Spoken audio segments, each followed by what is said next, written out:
I was happening, y'all? It's your boy Rico from RicoScores, and man, this coaching candidates situation, that list is getting a little thin, man. Bobby Slowik, the offensive coordinator for the Texans, has decided that he's going to stay with the Texans for at least one more year. At this point, we won't need a head coach next year, so that's pretty much done for.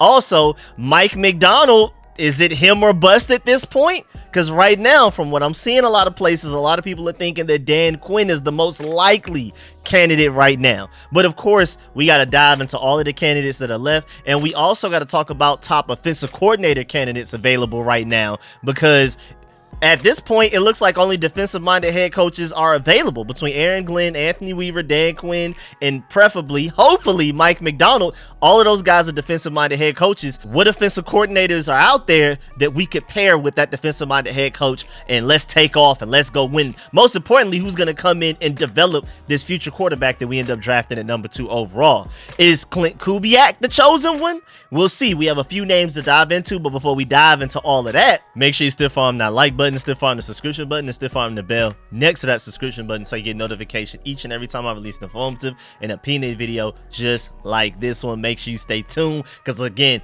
I'm updating y'all on every little thing that's going on with the Commanders. I prefer to be talking draft stuff right now. Y'all know I'm the draft guy, film sessions, mock drafts, all of that type of stuff, but we got to get this out the way first. And as soon as we hire a head coach, I'm more than likely going to do at least a video or two breaking down like their history and how what they do best can help lead us to becoming Super Bowl contenders, all of that type of stuff. But we're going to immediately move on to positional coaches, and then we're going to be open season to free agency. We're going to dive into a lot of the top free agents at positions of needs. I still need to do a positions of needs video. I want to rank them from first to last, which thing we need the most. And then of course, we also got to do a lot of draft stuff, film sessions, mock drafts, everything. Stay tuned. Let's go and get to this video right now though. Let's get it.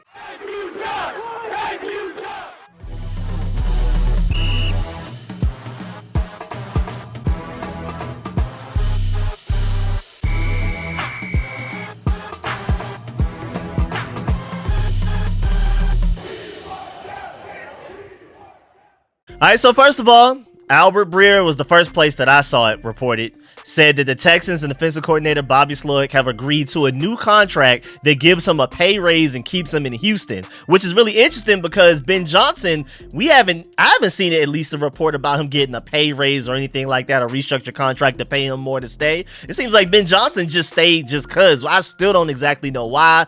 I think that is at least somewhat unprofessional to allow the Commanders to fly all the way to Detroit to just go ahead and tell them no before they even get a chance to interview in person. That's crazy. I don't even know what's going on there. But at least Bobby Slowik, who was my favorite candidate, again, it was like 1A Bobby Slowik, Ben Johnson 1B, Mike McDonald, like a really close 1C. It's hard for me to even say that he's third because it's just that close. Like, I really like Mike McDonald. We're going to dive into that soon later on in the video. But Bobby Slowik was literally my number 1 guy for like the past week or two. But apparently he's staying because he's, at the very least, he's getting a pay raise to stay. I don't know what Ben Johnson got going on.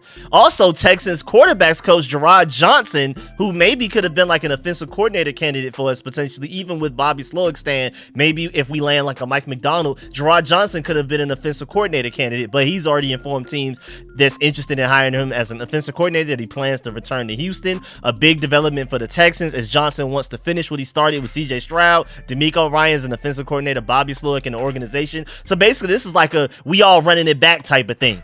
And I don't know when loyalty became like the theme of 2024 because everybody seems to be staying right now. I don't know what's going on. Maybe we said something wrong. Maybe, I don't know, man. I have no idea what's going on, but apparently loyalty is the theme of 2024 right now, man. And you know, at the end of the day, I can't complain because me being a Georgia Bulldogs fan, the way that we retain elite coaches, guys that can easily go somewhere else and be a defensive coordinator or an offensive coordinator or even a head coach, and the fact that they stay just as a positional coach, just a DB's coach or a wide receivers coach for Georgia, I have no room to complain. So hopefully us Commanders can make sure we make the right hire and I can have the best of both worlds. Now, a lot of people, just to speak on Dan Quinn real quick, a lot of people are saying that Dan Quinn is certainly in the mix. This is coming from Al Breer himself. Quote, I think Dan Quinn is certainly in the mix, a guy who can create create a culture. We've seen that in Atlanta. He built a great staff there. So you know he's a guy who has the connections to lure in good offensive coaches, unquote. And that's from Albert Breer. But you saw the Panthers go for culture last year, and you saw how that turned out. I mean, culture can only get you but so far, man. I know you want a leader, Adam Peters. I know you want a guy with culture. I know you want a guy that interviews well. But can we make sure we get a guy that's great at X's and O's as well, too?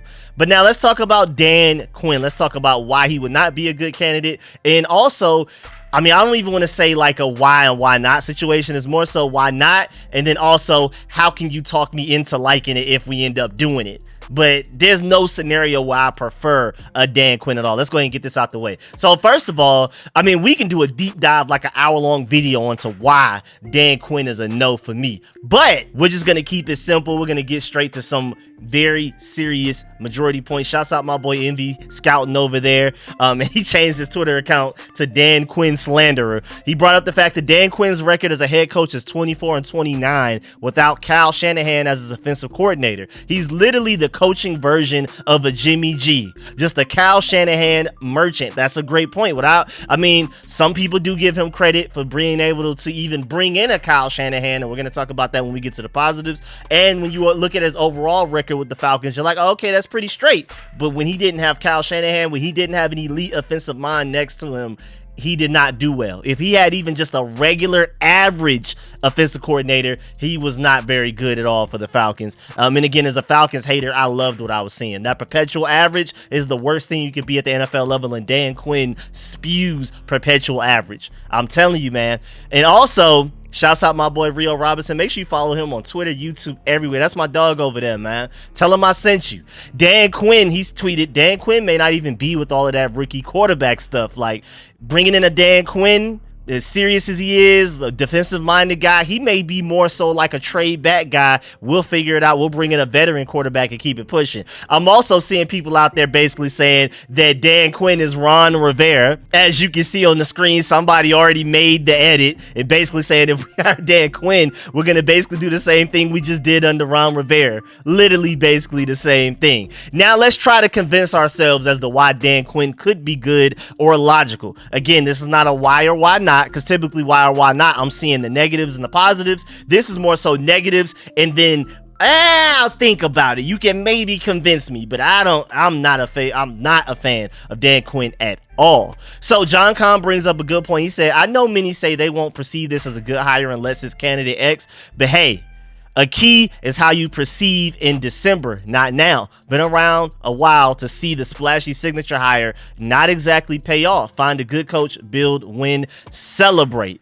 So and basically he's saying, a lot of other people are saying that, you know, as long as Adam Peters and Josh Harris believe in the guy and that guy does what he can do, and then we get the right guys around him, we can make it work no matter what. It's more so the collective than just the head coach being the boom or bust, the end all be all. If we get the head coaching job wrong, then we just can't do anything right. And he's also saying that he's seen a lot of the top candidates and hiring cycles not end up working out. You never know. He also said this remains a better situation for any coach compared to the past, simply because ownership can't help but be better based on what we went from Dan Snyder to Josh Harris, going from Bruce Allen and Martin Mayhew to Adam Peters. Better chance to build and win here, hire the right staff, and develop the quarterback. And you can get moving no matter who the guy exactly is. And you can also say on the positive sides, and I've been hearing this from a lot of different people, especially like Logan Paulson. He said that Dan Quinn, after the whole situation with the Falcons ended terribly, basically, that he called around, including him, as in Logan Paulson, asked, what did I do wrong and things like that. So apparently what he did for the Falcons, he's apparently learned his mistakes and is not doomed to repeat it. I mean, you have to know your history to not be doomed to repeat it. So it sounds like that guy literally went around and asked everybody, audited himself, self-corrected, and apparently he's ready for a new era and he won't make the same mistakes, apparently. But also the fact that he even pulled a guy like Kyle Shanahan, I think, is noteworthy, because Logan Paulson and Craig Hoffman also went on to break down the fact that this guy is so well connected everywhere, and that's the one downside when it comes to like potentially like a Ben Johnson or a Bobby Slowik or Mike McDonald. How connected are these guys? How much networking have they done around the NFL to potentially pull guys from different staffs around the NFL to form the best staff? Yeah, Mike McDonald might be the best best singular head coaching candidate, but what is his pool as far as potentially pulling in a top offensive coordinator and things like that? Dan Quinn, you can argue, out of the top candidates left, has the most pull, the strongest networking chain as to where he can call this guy, he can call that guy, make these moves, and put together a better overall staff outside of him, not including him, which is interesting. Also, John Kahn brought up the fact, for the offensive coach only crowd, I've only been around for 6 offensive minded head coaches. They finished top 10 in scoring only 4 times since 1994. They finished 20th or worse 19 times. QB instability has contributed to a ton of this few decade long snooze fest. So basically he's saying it doesn't matter if you hire an offensive minded head coach or a defensive minded one. If you don't get the quarterback position right and don't pair her with some type of offensive mind, whether it's the head coach or the offensive coordinator, if you don't get that part right, none of it matters regardless. So you can hire a defensive-minded head coach, and as long as you get a really good offensive coordinator that's a great QB developer, it doesn't matter. We don't need to be so bent on hiring an offensive-minded head coach only. And at this point, like I already said, it looks like there's no offensive-minded head coaches even left available. The last 4 candidates right now are all defensive-minded. But also going back to the Kyle Shanahan point, and I mean, kind of to back the point up, the good and the negative from that. The positive is, of course, he was able to pull a Kyle Shanahan, an elite offensive mind, to come be his offensive coordinator. Maybe he can repeat that. He's shown that he can do that. Maybe he can find a way to do that again. But at the same time, that may be a negative because, like I've been saying, it's already hard enough to get one great offensive coordinator. Dan Quinn has shown the ability to do that, but he hasn't shown the ability to find the next guy after that offensive coordinator leaves for a head coaching job. Because ever since Kyle left and became the 49ers head coach, the Falcons haven't had a good offense since. Like, Kyle Shanahan literally took his offense with him, and Dan Quinn was just sitting there looking crazy, and that's the problem. Even if you can find a really good to great offensive coordinator the first time, you have to have a plan in place to where when that guy gets taken to become a head coach for another team, which is very likely to happen, and far more likely to happen sooner for an offensive-minded coordinator than a defensive coordinator, the way that the league trends are going right now, you have to have a plan to get the second guy in. Then you need to have a plan to potentially bring in that third guy. And who just hits on defensive coordinator back to back to back like that well, that consistently? That's really hard to do. So that's why defensive-minded head coaches, I see the downside, but at the same time, like John Kahn said, as long as we figure it out with the quarterback position, we bring in a guy that can develop that guy, we'll be okay. And then, of course, the last negative, and we're just going to go ahead and move on from this, 28-3. That's all we got to say there, man. And now we can just go ahead and move on. Hey, man, shouts out. Hey, thank you, Dan Quinn, for doing that to the Falcons, though. Again, Employee of the Month Falcons hater over here, and I wear it proud, man. Now, let's talk about Mike Macdonald. Is it Mike Macdonald or bust right now? Is he the best candidate available, and is it, like, by far? Well, to me, in my personal opinion, he is. Now, I can see situations where Dan Quinn can succeed. I've seen examples of why people are saying Anthony Weaver could work. I'm seeing why people are saying Aaron Glenn could really work as well. But I would easily say that Mike Macdonald is easily the best candidate remaining, in my personal opinion. Shouts out to Grant Paulson for pointing these 3 things out right here. Only 36, ascending star, coordinated elite defenses, Michigan, and I still feel like he had a big impact on that Michigan defense that just won that national championship. And then he's been in a winning program. He's been involved with Michigan and then the Ravens everywhere. And then he was with the Ravens before he went to Michigan. So he has ties to Eugene Shin. Hopefully Eugene Shin, our top analytics guy, can use his connection to Mike Macdonald and sway him our way just slightly. If he's like 50-50 right now between the Seahawks and the Commanders, maybe Eugene Shin could be that thing that tips it in our favor just a little bit. I'll take whatever it takes. Remember, Bob Myers was used to help bring in Adam Peters. Hopefully Eugene Shin can be used to help bring in a Mike Macdonald. Now, great question though that Grant Paulson brings up. The question is who would his offensive coordinator be? That becomes the most important hire now if you're drafting a quarterback at number 2. If we land Mike Macdonald, which I really hope, so at this point, that's my top candidate by far. It's not even close. Immediately after that, we have to focus on who our offensive coordinator is. Defensive coordinator, cool, we'll figure that out. Positional coaches, yeah, that's still important, but offensive coordinator will be the most important thing on our checklist as of the day that we hire Mike Macdonald, if we do.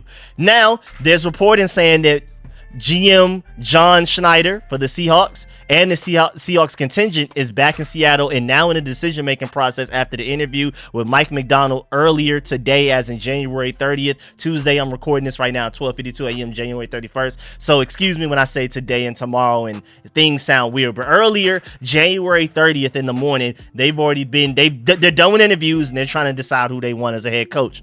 Other Seahawks scouts are basically handling Senior Bowl duties right now because everybody else is back in Seattle deliberating, all right, who's our top guy and how are we going to convince him to become our head coach? And it seems like they're zeroing in on Mike Macdonald specifically right now, because first of all, the way that this coaching cycle is even played out, I don't think Seattle even wants Dan Quinn. And does Dan Quinn even want Seattle? Because if they really wanted him, they would have hired him by now, and they wouldn't have brought him in for an interview like last week and then be interviewing all of these people if they felt like Dan Quinn is the guy. Because then if you pick Dan Quinn, it sounds like a backup fallback option, like the rebound type of situation, and I'm not even sure if Dan Quinn would appreciate that from his side of things. So for the Seahawks, it may be Mike Macdonald a bust for them as well. So we're down to Mike Macdonald, Seattle Seahawks versus Washington Commanders. It really feels like it's boom or bust for either one of us, the Seahawks and the Commanders, to try to get Mike Macdonald. So when you do that and we try to compare ourselves to the Seahawks, who's the better opportunity and landing spot for a top head coach like a Mike Macdonald? And we've already done this breakdown comparing us to the Falcons when that was a thing, comparing us to the Panthers when that was a thing. And I've already done a Seahawks breakdown, but we can do it one more time. We're not going to go like fully in depth like I've done in previous videos, but just real quick, and as to why I feel like we are the obvious pick. If I'm in Mike Macdonald's shoes, I feel like no bias at all. Feel like the Commanders are the far better option easily. Because, yeah, Seattle has a good GM, yeah, but I think ours is potentially going to be one of the best and even better than John Schneider.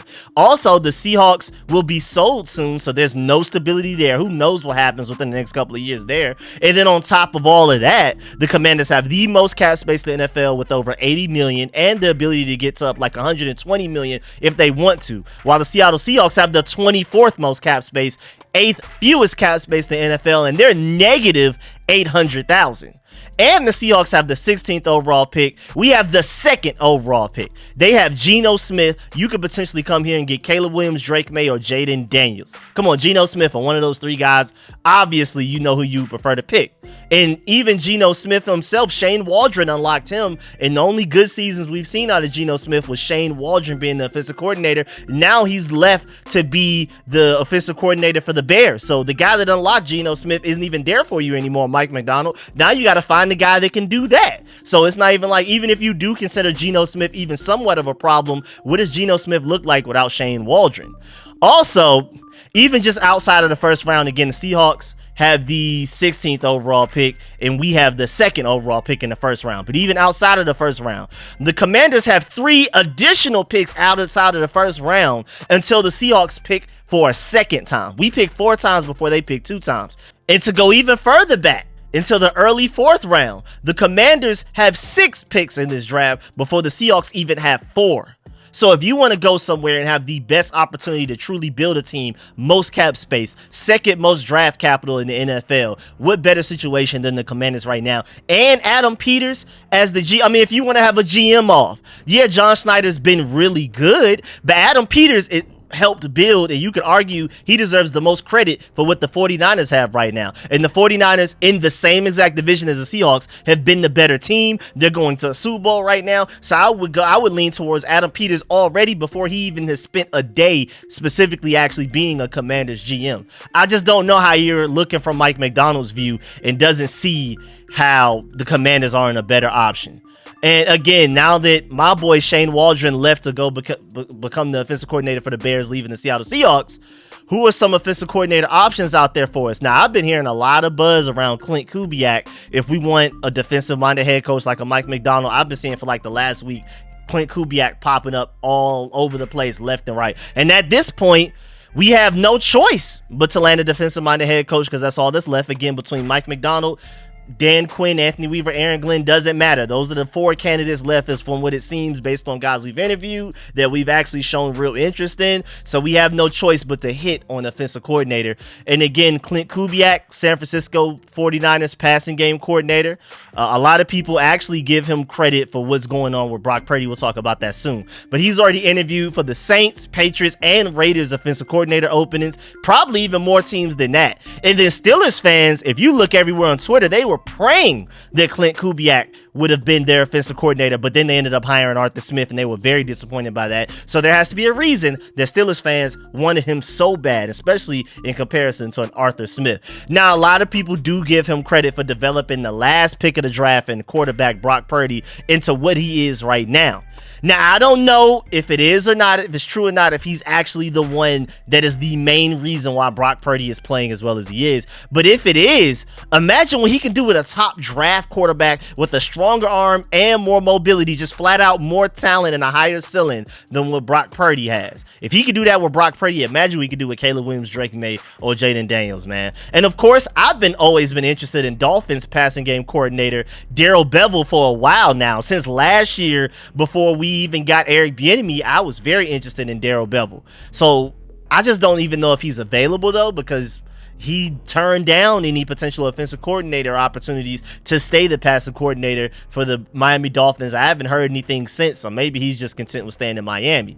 Then you also have Nick Caley, the Rams tight ends coach. You have Tanner Engstrand, the Detroit Lions passing game coordinator, potentially, if you want to go that route. You know, even though we didn't get Ben Johnson, you can go get the Detroit Lions passing game coordinator, and that's even more likely to happen if we bring in over Aaron Glenn, the defensive coordinator for the Lions, who brings Tanner Engstrand with him. And then you also have Brian Fleury, the 49ers tight end coach, potentially, maybe. I mean, you know, Logan Paulson, he's a tight end, but he said, and he provided the research and the stats to back it up, that tight end coaches usually make some of the best offensive coordinators or offensive minds at the NFL level, because they see the wide receiver side of things and the offensive line side of things, and they know basically the ins and outs, everything you need to know about an offense. A tight end has to learn the entire offense front to back, not just one side, not just one half. They need to know the passing game, the run game, blocking, throwing, everything, basically catching. You're literally doing everything on the field except for basically throwing the ball if you're a tight end type of guy. So they typically do make the best offensive coordinator. So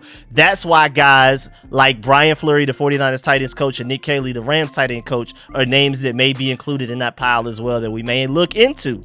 And I've heard about Andy Dickerson, the Seahawks offensive lines coach, as well. I've seen that name be thrown out there. And again, if we can bring in a tight ends or offensive lines coach, that would be huge, because our offensive line hasn't been the same since Bill Callahan left, and our tight ends haven't been the same since I can even remember. I don't even know. But you never know, man. Watch us just end up with Dan Quinn as head coach and Eric Bieniemy as offensive coordinator. Watch us just end up with that combo. That would be crazy, man. I know the fan base would be livid, man. Oh, my Lord. And then also in random news, just a few more things to talk about before we get up out of here. Just some extra information that not entirely tied to what we're talking about in this video, but I just felt like it was worth including. Report: the Broncos want to trade up in this year's NFL draft for USC quarterback Caleb Williams. That report came out, and then within like less than 10 minutes later, but it's unlikely to happen due to the cost of moving up from 12 into the top 3. Technically number 1 overall if you're going to do that. Denver likely doesn't have the draft capital to make it happen, and I completely agree. Random news that was out there, I just wanted to mention that because it's starting to heat up. A lot of teams are interested in Caleb Williams. It looks like he's more than likely going number 1 overall. There's going to be competition to try to get that pick from the Bears, but again, if we really want it, we have the highest leg up on everybody because we're the 2nd overall pick. Everybody else is 3rd and beyond. And we would have to give up less capital. The Bears could move back only 1 spot and still potentially get a guy like a Marvin Harrison if they want to go that route or whatever. Or they still go quarterback, but just that much draft capital in return would be too much to pass up on. And they're cool with drafting Caleb Williams, Drake May, or Jaden Daniels. They'll just trade back and then trade away Justin Fields after, whatever.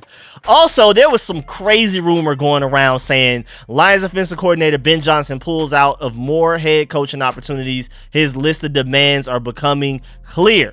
What was verbally agreed upon, a 4-year deal with the Commanders, turned into a 6-year deal to match Panthers' Dave Canales. He also wanted roster control over the offense. Of course, new GM Adam Peters was not fond of this idea and kept them from a physical offer. That's completely dead. That's completely a lie. Don't believe that. I saw that rumor out there. Don't even believe that. But one thing I can tell you, money did have to play some type of role, because with the type of ownership we have, with the front office we're putting together, the most cap space in the NFL, and the number 2 overall pick, if that wasn't enough to get Ben Johnson to lead the Lions for a head coaching job, I don't know what will.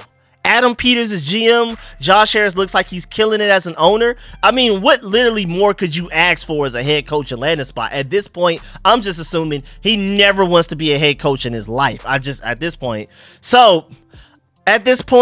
I'm hoping for the best, Mike McDonald, but preparing for the worst in Dan Quinn at this point, in my personal opinion.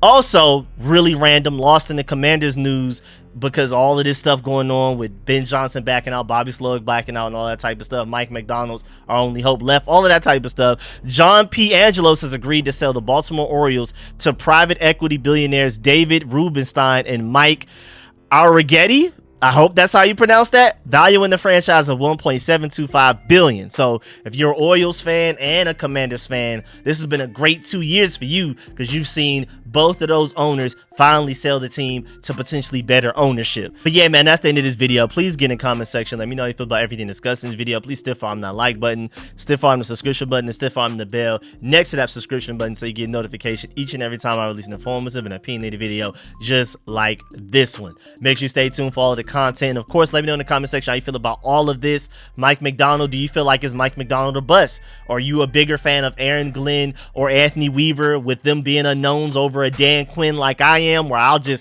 take a risk? I mean, but also, do you see some of the positives? Can you be convinced on Dan Quinn, like I said, where, okay, if you look at it this way, if you squint your eyes a little bit, maybe he isn't as bad as we thought. But of course, you already know I'm Mike McDonald above everybody else, and it's not even close, especially with the guys that are remaining. I hope we get them. Do you think we have a good chance of getting them? Do you think if it's between us and the Seahawks, we're more likely to get them for the reasons I've already presented? How do you feel about everything going on? Ben Johnson, Bobby Slowik backing out. Who do you feel like a potential offensive coordinator would be a good match for whatever defensive-minded head coach we bring in? Clint Kubiak or any of the other names that we brought up. I'm going to do deeper dives into those other guys potentially, so make sure you stay tuned for that. I'm going to catch y'all later. I really appreciate y'all. I'm out.